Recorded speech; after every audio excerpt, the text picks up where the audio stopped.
It's so nice to be in your company today because I feel at home with another group of liars.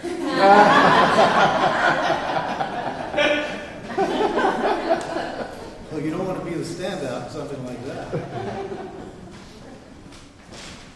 Liar, liar. Pants on fire. Were you too old, or did you learn that one also? You learned that one also? Yes, indeed. So this is going to definitely tap back into your past, but also it has the possibility of bringing you forward with perhaps even a different awareness. Because you see, I do know you lie. You even lie to me. You lie to yourself. But I have a story to start this out with of someone who grew up with a different set of circumstances. Talking about a girl by the name of Alice Walker, who was the 8th child of a family of sharecroppers, which means, if you are familiar with that term, people did not own their land, but they worked the land, and whatever they made at the end of whatever crops they grew, then they would split them with the landowner, which meant they worked for almost nothing. Okay? So this little girl, when she was 3 or 4, she also had an injury, and it caused her to go blind in her right eye. And one time, she broke a jar, and because she had so many other brothers and sisters, there was that possibility, you know how that is? But her daddy came up to her and he said, "Honey, did you break that jar?" And she went through, the possibilities. Okay, I could say one of my other brothers and sisters did it. Or I could say it slipped and somehow or another just jumped off the shelf. You know how that is? But because of the expectancy that this man was generating toward her, she said in herself, "Gee, here's somebody that I really love. And I can feel from his expectancy and energy. And I want to match it." And so what she said was, "Yes, Daddy, I broke the jar." And his response was, instead of scolding her or spanking her, he beamed her this incredible energy. And what his energy was saying is, "I love you. And when you tell me the truth, you cause me to love you even more." Now, did you grow up with that? No. I damn sure didn't either. As a matter of fact, I grew up learning that if I told the truth, I was going to get into trouble. Truth was not respected. If I did something that was not wanted, was not approved of, if I told the truth about it, I was going to get punished anyhow. Didn't matter about the truth. So what did I learn to do? Become George Washington. Do you remember that story or not? Yeah, he lied about the apple tree. Just kidding you. In this, it's a paradox. Because you see, we were never educated by example to tell the truth. We were always taught to hedge. If it was in our favor, you bet we'd be out there with the truth like that. But if it were not in our favor, then that's another story. Now, another thing that I wanted to bring out in this is, in our society, in our culture,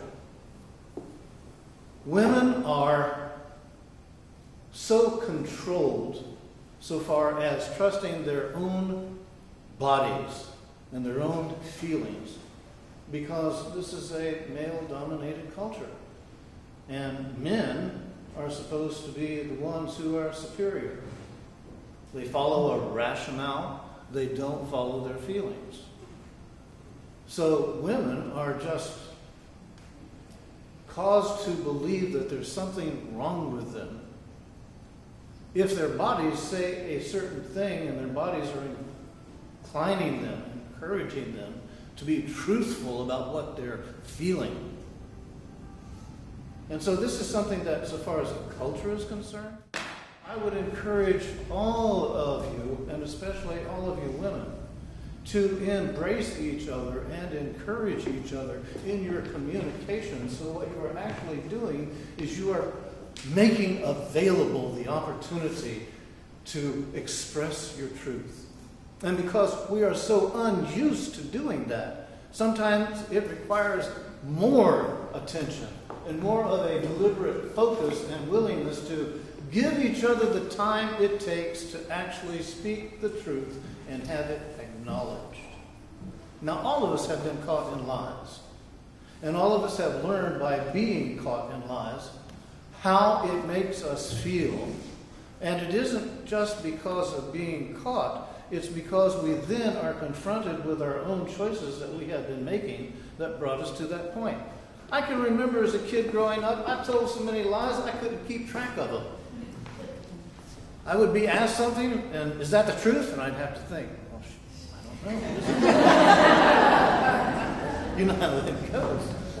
Okay, so we look at it and we see, all right, lying is done with words and it's also done with silence. And as someone has said, lying is both a failure of understanding and an unwillingness to be understood. Think about it now, how it's affected you. A person engaged in lying as a way of living lives in fear of losing control. A person cannot even desire a relationship without manipulation, since to be vulnerable to another person means a loss of control. Liars can have many friends, but are alone. It engenders the greatest loneliness of all because it cuts us off from ourselves. If you've ever been fortunate to live and grow in your developing capacity to be truthful and a truth speaker, then if there has been another who has been there and lived through your lies with you to a place of trusting you because you have turned to trusting yourself, you're most blessed. You're most fortunate. And if you stop and consider what we're talking here today, this is the way of the future, you see. Because if ever we are going to actually ascend in consciousness, we're going to have to ascend by being truth speakers.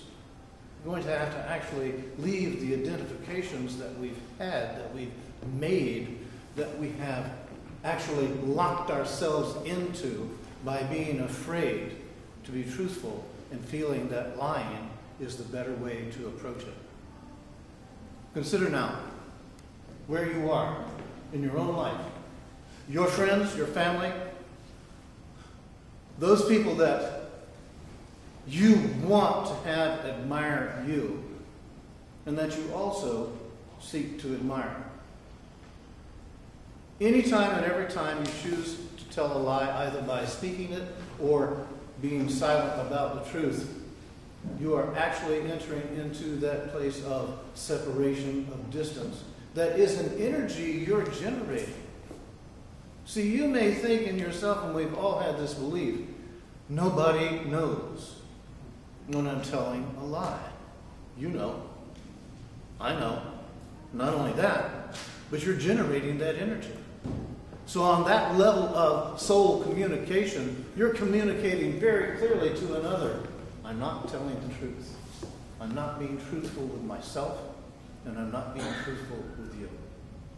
When we get to the place of saying, all right, I'd rather live the truth because I realize that in living it, I am enacting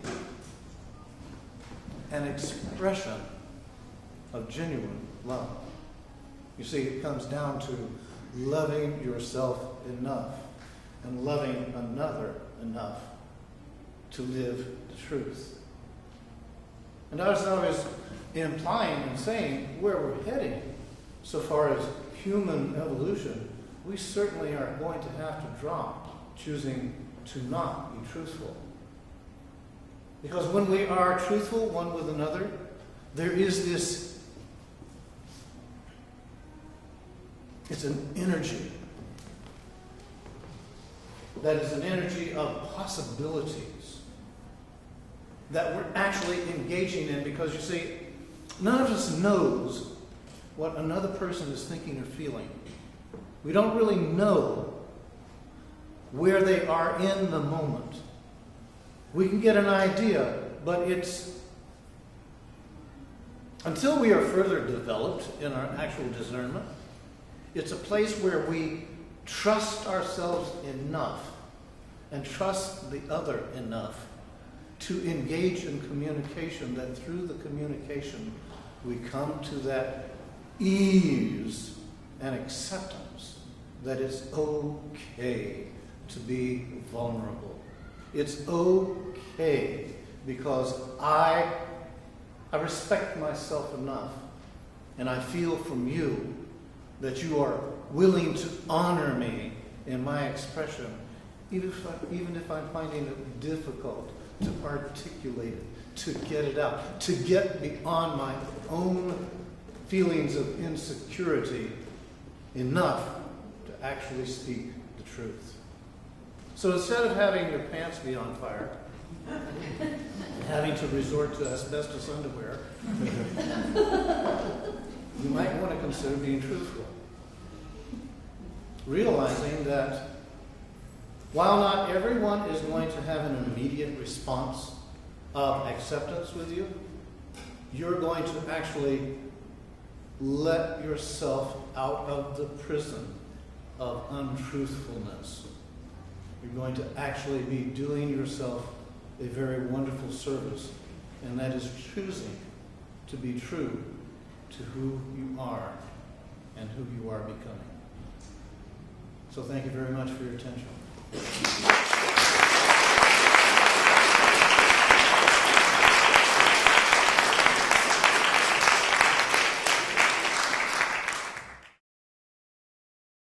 For more information about the Metaphysical Church of Enlightenment or the Rodin Foundation, please go to our website at www.rodin.org.